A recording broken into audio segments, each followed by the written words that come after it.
Hey, it's Rob Weinberg, and on this channel, we empower people to take control of their future through expert mortgage, financial, and real estate strategies. If it's your first time watching, don't forget to hit subscribe and also get notified on all of our future content. In today's lesson, we're going to be talking about the seasons of real estate and how seasonality and weather actually impacts the real estate market. So the first topic is going to be weather changes and how they do have an impact on the real estate market. It really just depends on where you're at in the country. So if you're in an area like me in the Northeast US where it gets very cold, we have harsh winters many years, you're going to find a major fluctuation in the real estate market, specifically in the prices and the competition, as we'll be talking about.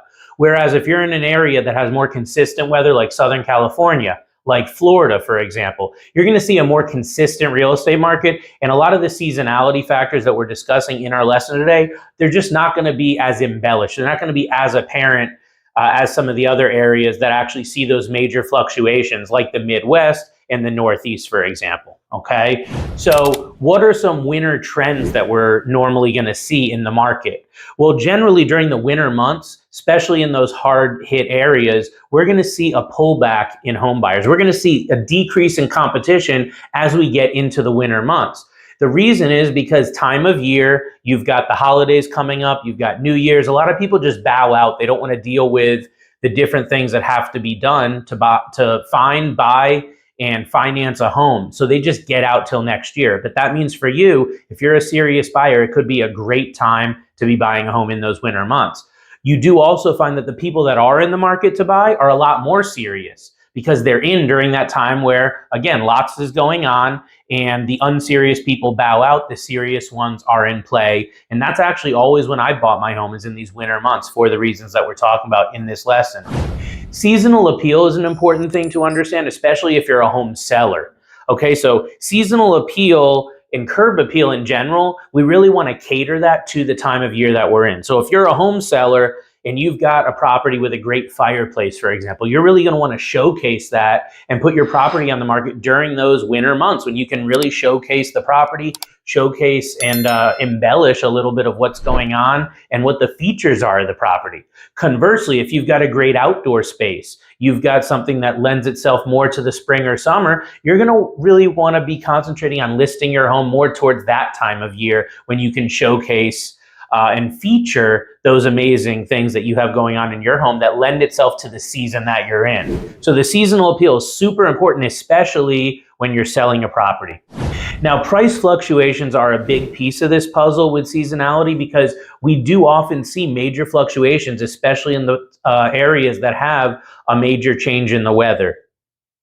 So property prices fluctuate really based off of that seasonality that we're talking about, and buyers are going to find more motivated sellers in that off season.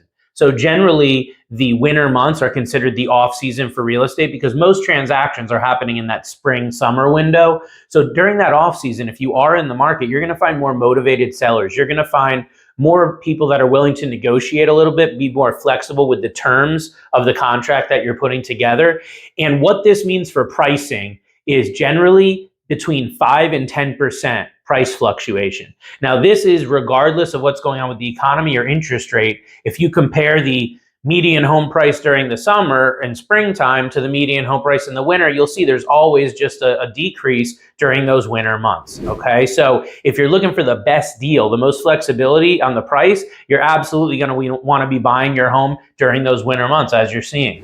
Now, one other thing to keep in mind is extreme weather and how extreme weather actually impacts real estate prices. So occasionally you have a major weather event like a hurricane, for example. The one that I was involved with that I saw firsthand was Hurricane Andrew back in the 90s.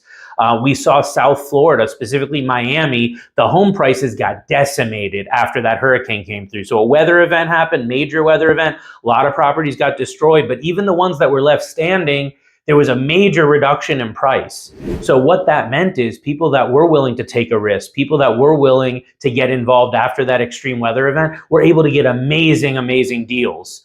And that can happen at any time. You just have to look out for that opportunity of an extreme weather event and know that most of the time you're going to see that decrease in property price that can give you an opportunity that you may have not had before. So while it's a negative impact to have extreme weather events, and we definitely don't want to wish harm upon anybody, there is potential opportunity for home buyers or real estate investors to be able to get into those areas and achieve home ownership or expand their real estate portfolios. So I hope this primer on seasonality and how seasons affect the real estate market has helped you in your pursuit of buying a home or expanding your personal real estate portfolio.